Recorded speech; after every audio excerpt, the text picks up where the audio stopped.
voici 4 mots symbolisant à merveille 10 années de belles réussites pour le club de soccer CRSA. Et cette décennie fut soulignée en grand lors d'une journée bien organisée où mascotte et Père Noël se retrouvaient au stade Leclerc. La présence de nombreux jeux gonflables faisait les délices des plus jeunes. Les cliniques offertes aux plus jeunes confirment cette belle relève, cherchant pour certains à apprivoiser un nouveau sport et pour d'autres approfondir cette discipline. Même les futurs gardiens pouvaient s'exercer par des arrêts spectaculaires. Bref, voilà l'occasion idéale pour fraterniser entre parents. De belles activités se retrouvent au menu, ayant comme but de souligner en grand cette aventure. Il y a plein d'activités, plein de choses, plein de souvenirs qu'on voulait relater avec ce 10e anniversaire-là.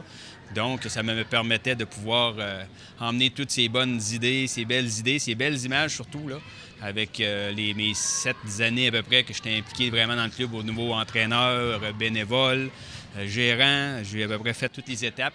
10 ans, au début, je me disais, c'est une belle étape pour le club et que qu'on a commencé l'idée du 10e anniversaire, j'ai eu l'idée, je disais, je vais écrire un livre sur les 10 ans.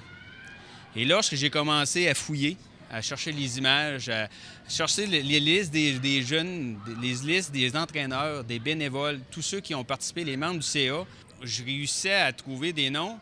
Puis depuis 2007, sur des listes qu'on est capable d'être plus officielles, on est rendu à près de 450 à 500 personnes impliquées. Qui dit CRSA dit Cap-Rouge et Saint-Augustin. Issue d'une fusion, cette dernière se voulait fort logique. L'idée de fusion est venue parce que les activités étaient depuis quelques années presque toutes intégrées pour le club de soccer de Cap-Rouge et le club de soccer de Saint-Augustin. Ça faisait 7 ans que l'on avait déjà un comité conjoint qui gérait les activités des équipes compétitives, qui était la LSQM à l'époque. Et petit à petit, toutes les activités s'étaient comme fusionnées. Il ne restait que pour les petits bambins de 5-6 ans là, qui avaient des activités distinctes. Au niveau du sport, c'était pas le premier sport qui s'intégrait.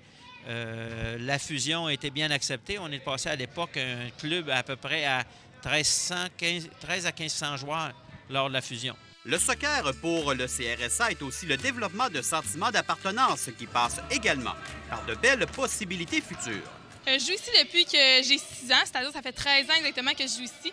Ce qui m'allume, c'est simplement parce que c'est un club humain, tout le monde s'entend bien, c'est la joie, tout le monde est passionné du soccer, puis vraiment, c'est super, là, c'est très, très bien organisé aussi. On a des coachs bien formés, puis on a également la possibilité de devenir nous-mêmes coachs pour les années futures. Donc ça aussi, je trouve que c'est un point positif du club. Donc oui, je trouve qu'on a des très, très bons coachs, puis ça nous aide à évoluer et performer dans notre sport préféré. Les gens sont très importants ici. La victoire est importante, mais pas à n'importe quel prix. Je pense qu'on développe des êtres humains. Moi, c'est le sport, c'est ça qui m'a appris à devenir, j'espère, une bonne personne.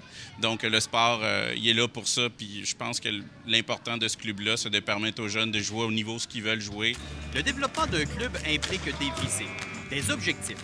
Lorsque ceux-ci deviennent réalité, on doit passer à un niveau supérieur. L'embauche de personnel devient une priorité. Le côté sportif, le côté humain qu'il y a dans le sport, moi, qui me fait triper au maximum. Donc, j'adore ça, être vraiment impliqué dans un sport pour développer au niveau compétitif ou même au niveau récréatif. Qu'est-ce qui est plaisant, c'est que les jeunes, ils veulent apprendre. S'ils sont là, c'est qu'ils se sont inscrits et ils veulent apprendre quelque chose et nous, on leur transmet notre passion avec ça. Du monde de ma famille ne comprennent pas qu'on puisse gagner sa vie en jouant au soccer, surtout au Québec, surtout dans des clubs amateurs. Des belles petites PME qu'il faut vraiment bien gérer puis vraiment bien les utiliser pour faire grandir le sport, là. Jouer au sein du CRSA n'est pas seulement du sport. C'est aussi de belles relations amicales qui se développent. Ça, bien sûr, on n'est pas simplement des coéquipières. C'est clair qu'on est également de très, très grandes amies depuis toujours. On évolue ensemble depuis qu'on est environ 6-7 ans. Donc, on s'est toujours suivis. C'est sûr qu'il y a tout le temps l'opportunité aux autres de rentrer dans l'équipe, mais il y a toujours le noyau qui suit, puis on est de très bonnes amies.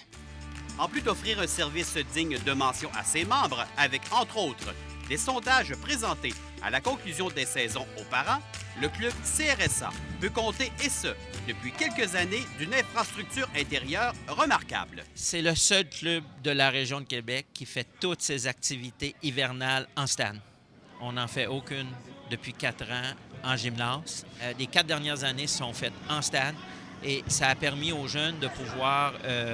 D'abord, les activités n'arrêtent pas quand il pleut. Ici, maintenant, on n'arrête jamais. Fait que ça a aidé au développement des joueurs. Ça a aidé à du recrutement pour nos équipes de niveau 2A et 3A. Parce que des fois, les jeunes étaient intéressés à venir. Ils ont un stade. Moi, ce qui est arrivé aussi souvent, c'est à cause de la température. Ça nous permet toujours de pratiquer, peu importe l'heure, peu importe la température, peu importe la saison même. Maintenant, le mot de la fin aux vedettes du club.